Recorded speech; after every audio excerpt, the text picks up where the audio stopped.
Hello दोस्तों, हाजिर हूँ मैं आपके लिए एक और मजेदार सी सीरीज के साथ। ड्रामा की शुरुआत हमारी फीमेल लीड शूजिंग से होती है। नींद से उठने के बाद उसने देखा कि ओ गॉड, मैं किसी स्ट्रेंजर लड़के के साथ हूँ। जैसे ही उसने अपनी ग्लासेस लगाई और गौर से देखा तो वो कोई स्ट्रेंजर नहीं बल्कि उसका कोल्ड हार्टेड बॉस था। एक तो उसे ये समझ नहीं आती कि मैं यहाँ आई तो आई कैसे, ऊपर से अगर इस खड़ूस बॉस को पता चल गया कि मैंने इनके साथ नाइट स्पेंड की है तो मेरी जॉब तो गई। इसी के साथ हमें फ्लैशबैक का सीन दिखाया जाता है जहां शूजिंग ने अपनी कुछ क्लास फेलोज के साथ रीयूनियन किया था। मौज मस्ती करने के साथ साथ उसने काफी सारी ड्रिंक भी की थी। अब उसे कुछ चलने भी नहीं हो रहा। उसका बेस्ट फ्रेंड गाओफान उसे लेने के लिए आया था, वापस ले जाने में उसकी हेल्प कर रहा होता है, जबकि शूजिंग कह रही थी कि नहीं नहीं मुझे नहीं जाना, अभी तक तो मैंने ड्रिंक की भी नहीं थी और तुम मुझे वापस लेकर जा रहे हो। गाओफान उसे समझाते हुए कहता है कि तुम यहीं पर रहना, मैं जल्दी से तुम्हारे लिए मेडिसिन लेकर आता हूँ ताकि तुम सोबर हो जाओ, उसके बाद हम दोनों साथ में चलेंगे। ये कहकर वो शूजिंग को यहीं पर छोड़ देता है। तभी इसे अपना बॉस और हमारा मेल लीड गुजुआन नजर आया, जो कि ऑलरेडी ही ड्रंक था। ड्रंक हालत में शूजिंग तो उसे बिल्कुल भी नहीं पहचान पाई, बल्कि ये उसे कोई हैंडसम सा लड़का लग रहा था और उसे ये बताने के लिए कि तुम बहुत हैंडसम हो उसके पास चली जाती है। बस फिर क्या, दोनों ही एक दूसरे की तरफ अट्रैक्ट हो जाते हैं और जाने अनजाने में दोनों ने ये रात एक साथ स्पेंड कर दी। लेकिन अब जब शूजिंग को होश आ चुका तो वो कल रात के बारे में सोचकर बहुत ऑकवर्ड फील कर रही थी। वो कहती है कि क्यों ना मैं जल्दी जल्दी यहाँ से निकल जाऊँ, वैसे भी बॉस अभी तक नहीं उठे, मुझे नहीं लगता कि बॉस को मेरे बारे में कुछ याद होगा और अगर मैं यहाँ रही तो यकीनन इन्होंने मुझे जॉब से निकाल बाहर करना है। ये सोचकर वो चुपके छुपाते हुए वहाँ से निकल गई, लेकिन जाते जाते उसका एक पेपर रह गया और ये क्या था ये तो हमें बाद में ही पता चल पाएगा। नेक्स्ट सीन में शूजिंग चुपके छुपाते हुए घर पहुँच आई, जहाँ वो अपनी एक बचपन की फ्रेंड विवी के साथ रह रही थी। विवी भी उसे देखकर कहने लगी कि रुको जरा, कहाँ थी तुम कल रात से, मैं तुम्हें कॉल्स पर कॉल्स कर रही थी और तुमने अटेंड भी नहीं की। शूजिंग ने उसे इस इंसिडेंट के बारे में तो नहीं बताया, लेकिन इतना जरूर बता दिया कि मैं क्लास फेलो से मिलने गई थी और फिर ड्रंक हो जाने के बाद एक फ्रेंड के घर ही रात गुजार ली। विवी उससे अपनी सीवी के बारे में पूछ रही थी कि तुमने तो कहा था कि तुमने मेरी सीवी बना ली है और प्रिंट करके मुझे दे दोगी, कहाँ है वो, या फिर मैं उम्मीद ही छोड़ दूं। उसे अब गुस्सा आ रहा होता है, जबकि शूजिंग बोली कि हाँ मैंने बनाई है ना, ये देखो मैं प्रिंट करके भी ले आई हूँ। लेकिन जब वो अपने पर्स में ढूंढती है तो वो सीवी वहाँ पर नहीं थी और उसे खुद भी समझ नहीं आती कि आखिर वो कहाँ रह गई। दूसरी तरफ मिस्टर गुजुआन भी बात लेने के बाद वापस जाने के लिए तैयार हो गए थे कि अचानक से उसकी नजर उस पेपर पर पड़ी जो कि विवी की वो सीवी ही थी। यहाँ असिस्टेंट लिया ने आकर बताया कि बॉस आपको पिक करने के लिए गाड़ी आ चुकी है, चले क्या। जबकि वो इसे सीवी दिखाते हुए बोला कि ये किसकी सीवी है, मुझे एक दिन के अंदर अंदर इस लड़की को ढूंढ कर बताओ। उस सीवी को लेकर लिया भी दिल ही दिल में सोच रहा था कि शुक्र है इस हजारों साल से कुंवारे लड़के को भी कोई लड़की तो मिली। नेक्स्ट सीन ऑफिस का दिखाया गया, जहां गुजुआन ने अपनी नई सेक्रेटरी को फायर कर दिया क्योंकि वो इसे फ्लर्ट करने की कोशिश कर रही थी और गुजुआन को वो लड़कियां बिल्कुल नहीं पसंद जो कि इस तरह की इविल इंटेंशंस रखती है। फेंगली उसे धक्के मारकर यहाँ से बाहर निकाल देती है कि आज के बाद तुम्हें ऑफिस में आने की जरूरत नहीं, जबकि बाकी कोलीग्स आपस में बातें कर रहे थे कि इस वाली सेक्रेटरी को तो बॉस ने 24 घंटों से पहले ही निकाल दिया। यानी कि यहाँ पर कोई भी लड़की बॉस को सीड्यूस करने की कोशिश करेगी तो उसका अंजाम यही होगा। ये सारी बातें शूजिंग ने भी सुन ली थी और वो बेचारी तो यही सोच रही थी कि अगर बॉस को पता चला कि मैंने उनके साथ नाइट स्पेंड की तो पता नहीं फिर मेरा क्या हशर करेंगे। तब तक उसे सामने से गुजुआन आते हुए नजर आया, जिसे देखकर उसने फौरन से नजरें फेर ली, बिल्कुल ऐसे ही जैसे मैंने आपको देखा तक नहीं। गुजुआन उसके पीछे खड़ा होकर फेंगली को बता रहा था कि अगर मेरी कंपनी में इस तरह की कोई भी लड़की है तो मेरे पूछे बगैर ही उसे फायर कर दो, क्योंकि मैं इस तरह की किसी को भी बर्दाश्त नहीं कर सकता। जाते जाते उसे शूजिंग का सेंट बहुत जाना पहचाना लगा तो उसे रोकते हुए कहने लगा कि रुको जरा, तुम्हारा नाम क्या है और यूं नीचे क्या देख रही हो, अपना सर ऊपर उठाओ। शूजिंग बहुत नर्वस फील कर रही थी कि कहीं बॉस मुझे पहचान ही ना ले। डरते डरते उसने अपना सर ऊपर उठाया। गुजुआन उसे गौर गौर से तो देख रहा था लेकिन उसे नहीं पहचान पाया। उसके कार्ड से उसका नाम देखने लगता है और पूछने लगा कि तुमने किस स्कूल से ग्रेजुएशन की है। शूजिंग जल्दी जल्दी में स्कूल का नाम बताती है, जिसके बाद गुजुआन ने फेंगली को बताया कि इसे सेक्रेटरिएट डिपार्टमेंट में रिपोर्ट कर दो, यानी कि उसने इसे अपनी सेक्रेटरी चुन लिया था। फेंगली बोली पर ये तो यहाँ की इंटर्नी है और आए हुए इसे 2 महीने भी नहीं हुए, लेकिन इस बात से गुजुआन को कोई भी फर्क नहीं पड़ता था। उसके यहाँ से चले जाने के बाद शूजिंग सोच रही थी कि हैरत की बात है, बॉस ने मुझे पहचाना तक नहीं। जबकि फेंगली उसे कहने लगी कि कल से अपने ये कपड़े अच्छे से पहन कर आना, ड्रेसिंग की भी तुम्हें कोई सेंस है या फिर हमारे डिपार्टमेंट को एम्बेरस करोगी। शूजिंग बोली कि हमारी कंपनी में ड्रेसिंग का कोई कोड नहीं है तो मेरी मर्जी, मैं जो भी पहनूं। फेंगली कहने लगी कि अगर इस ड्रेसिंग में तुम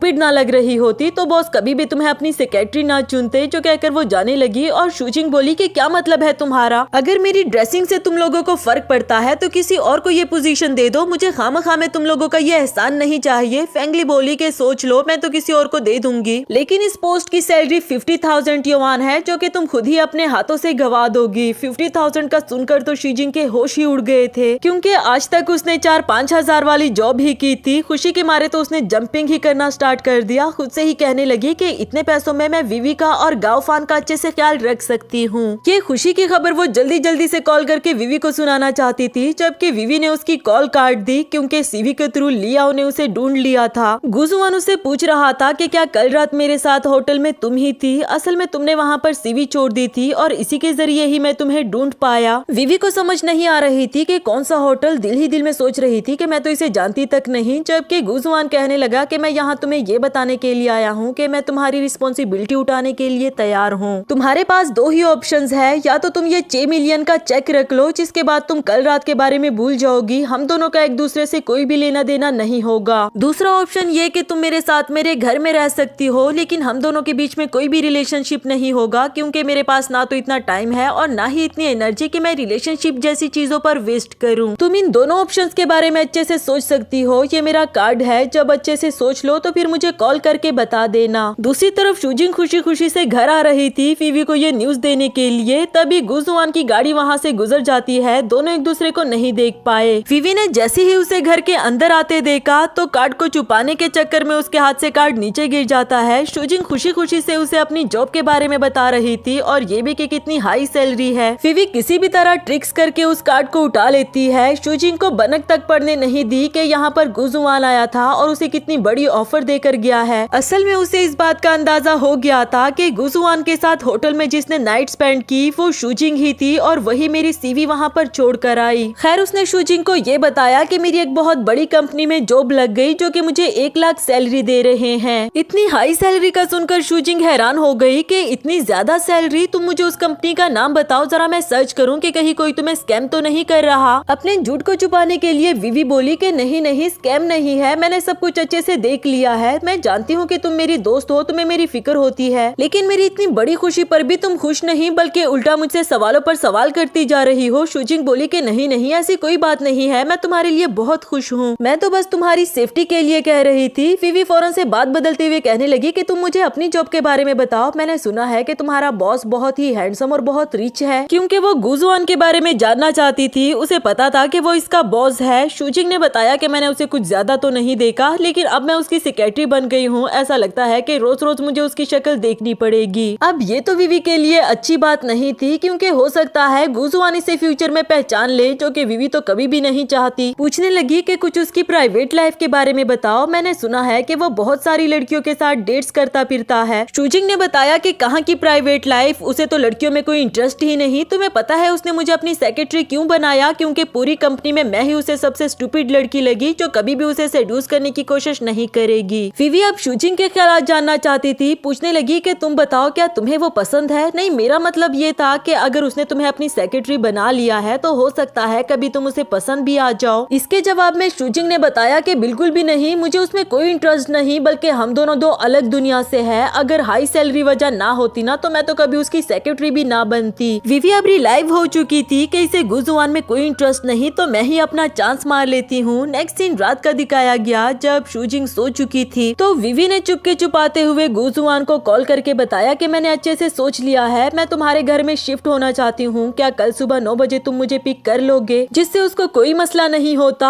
अगली सुबह शूजिंग काफी जल्दी में थी, क्योंकि आज उसकी जॉब का फर्स्ट डे है और वो ऑलरेडी ही लेट हो चुकी। जल्दी में विवी को बाय बाय करते हुए वहाँ से भाग गई, जबकि इधर वो सोच रही थी कि शूजिंग, मैं जो भी कर रही हूँ इसके लिए मुझे ब्लेम मत करना, क्योंकि तुमने खुद ही ये अपॉर्चुनिटी मेरी झोली में डाली। थोड़ी ही देर में असिस्टेंट लिया विवी को पिक करने के लिए आ जाता है। यहाँ एक मोहल्ले की आंटी ने भी उसे देख लिया था और पूछने लगी कि विवी, ये लड़का तुम्हारा बॉयफ्रेंड है क्या? ये तो बहुत अमीर लग रहा है। वो भी मस्के लगाते हुए बोली कि ये मेरे बॉयफ्रेंड का असिस्टेंट है। जिस पर आंटी कहने लगी कि अरे वाह, तुमने तो बहुत ऊंचा हाथ मारा है। ये सुनकर विवी गुस्सा हो जाती है। आंटी को बदतमीज बोलते हुए गाड़ी में बैठकर चली गई। उसके जाते साथ ही यहाँ शूजिंग भागते हुए आई, जो कि अपना एम्प्लॉय कार्ड घर ही भूल गई थी। आंटी से टकरा जाती है, उनको फौरन से सॉरी कहा। आंटी बोली बोली कि तुम्हारी दोस्त विवी ने तो इतना बड़ा हाथ मारा है, इतना अमीर बॉयफ्रेंड ढूंढ लिया, जबकि तुम बेचारी सिर्फ काम में ही मेहनत कर रही हो, तुम भी अपने लिए कोई बॉयफ्रेंड ढूंढ लो। अचानक से सुनकर शूजिंग भी हैरान हो जाती है कि उसने तो मुझे अपने बॉयफ्रेंड के बारे में कुछ भी नहीं बताया। आंटी बोली कि अभी अभी तो उसके बॉयफ्रेंड ने उसे पिक किया, कम से कम 5 मिलियन की गाड़ी लग रही थी वो, और तो और वो शूजिंग को गाड़ी का नंबर भी बता देती है, जबकि शूजिंग को तो कुछ समझ नहीं आ रहा कि आखिर विवी ने मुझे क्यों नहीं बताया। नेक्स्ट सीन में विवी गुजुआन के घर पहुंच जाती है। पहली नजर में जब उसने गुजुआन का इतना बड़ा घर देखा तो वो तो खुशी के मारे समाये नहीं जा रही थी, और ऊपर से सर्वेंट्स ने भी उसे इतने अच्छे से वेलकम किया। इतने बड़े घर के अंदर जाते समय वो यही सोच रही थी कि मेरे तो दिन बदल गए हैं, अब तो मेरी सारी ख्वाहिशें पूरी हो जाएंगी। जबकि लिया उसे घर दिखा रहा था और यहाँ के रूल्स रेगुलेशन समझा रहा था, जिसे विवी बहुत अच्छे से सुन रही थी। दूसरी तरफ बेचारी शूजिंग भागते हुए ऑफिस पहुंची। इसमें भी फेंगली उसे बातें सुना रही थी कि फर्स्ट डे ही तुम लेट हो गई हो। वो बोली कि नहीं तो 10 बजे ऑफिस लगता है और देखो मैं 2 मिनट पहले आई हूँ। फेंगली ने बताया कि सेक्रेटरियल डिपार्टमेंट का रूल है आधा घंटा पहले पहुँचने का।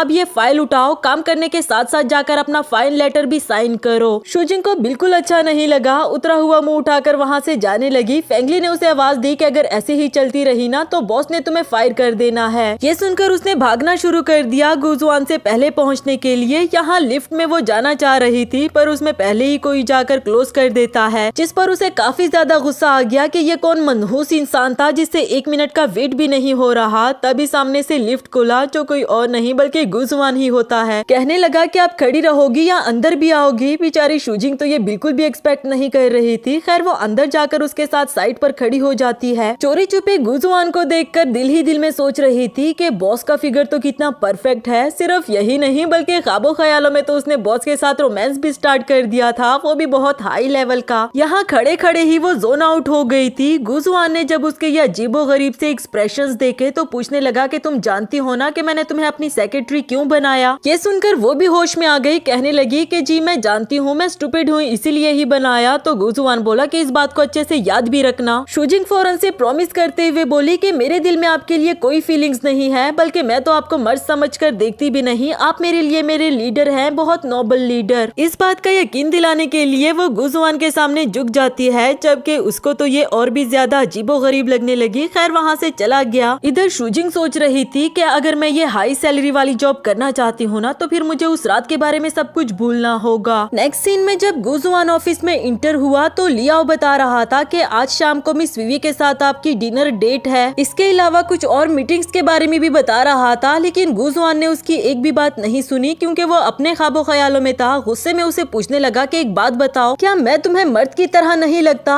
असिस्टेंट लियाओ हैरान हो जाता है कि बॉस ये आप कैसी बातें कर रहे हैं, ऐसा तो कुछ भी नहीं। जो सुनकर गुजुआन धीरे से कहने लगा कि कुछ लोग होते ही अंधे हैं। खैर तुम बताओ क्या कह रहे थे। नेक्स्ट सीन में शूजिंग विवी को मैसेज करके उसे पूछ रही थी कि अगर आज शाम को तुम फ्री हो तो हम दोनों साथ में डिनर कर लेते हैं। असल में उसे विवी की फिक्र हो रही थी, जबकि फेंगली ने आकर उसे गाड़ी की चाबियां पकड़ा दी कि आज बॉस की गाड़ी तुम ड्राइव करोगी, वो कहीं डिनर पर जाना चाह रहे हैं। शूजिंग बोली पर मैं तो ऑफ करके घर जाने वाली थी। फेंगली को तो वैसे भी वो अच्छी नहीं लगती, कहने लगी कि ओ मिस सेक्रेटरी हो तुम, बॉस से पहले घर जाने का सोचना भी मत। मैं भी उनकी गाड़ी ड्राइव नहीं कर सकती क्योंकि मुझे उनकी गर्लफ्रेंड को पिकअप करने के लिए जाना है, वरना तो कुछ सोचा जा सकता था। जो कहकर फेंगली वहाँ से चली गई। इधर शूजिंग अभी तक हैरान होकर यही सोच रही थी कि इस खड़ूस बॉस ने भी गर्लफ्रेंड रखी हुई है। खैर वो चाबियां लेकर गाड़ी के पास पहुंच आई। इतनी आलीशान गाड़ी को देखकर वो सोच रही थी कि कितनी खुश नसीब लड़की होगी वो जो इस गाड़ी में बैठेगी। उसके तो मजे हो गए हैं बॉस की लाइफ में आकर। तभी उसकी नजर गाड़ी के नंबर प्लेट पर पड़ी तो उसे याद आया कि आंटी ने भी कुछ ऐसा ही नंबर बताया था, लेकिन फिर वो कहने लगी कि नहीं नहीं, विवी मेरे बॉस को कैसे जान सकती है। थोड़ी ही देर में उसे गाफान की कॉल आई जो उसे यही पूछ रहा था कि तुम अभी तक भी काम पर हो, जिस पर शूजिंग कहने लगी कि इस खड़ूस बॉस से मेरी जान इतनी आसानी से तोड़ी ना छूटने वाली है। इतनी बड़ी कंपनी का प्रेसिडेंट होकर अपनी गाड़ी नहीं चला सकता, जैसे इसकी टांगे ही टूटी हो। तब तक पीछे से गुजुआन भी पहुंच आया जो कि इसकी बातें सुन रहा था। शूजिंग ने भी जब उसे गाड़ी में देखा तो फौरन से बात बदल देती है कि अच्छा हुआ मैंने वो कंपनी छोड़ दी है, मेरे अभी वाले बॉस तो बहुत अच्छे हैं, बहुत हैंडसम, बहुत कैपेबल और बहुत अच्छे। अरे बॉस आप आ गए हैं, मैं अभी फ्रेंड से आपके बारे में ही बात कर रही थी कि आप कितने हार्ड वर्किंग है। सच्ची मैं तो आपको बहुत अप्रिशिएट करती हूँ। गुजुआन बोला कि मैंने एक्सपेक्ट नहीं किया था कि मेरी स्टूपिड सी सेक्रेटरी के भी 2 फेस हो सकते हैं। यानी कि समझ तो वो गया था। इसी के साथ हमारा फर्स्ट एपिसोड यहाँ पर खत्म हुआ।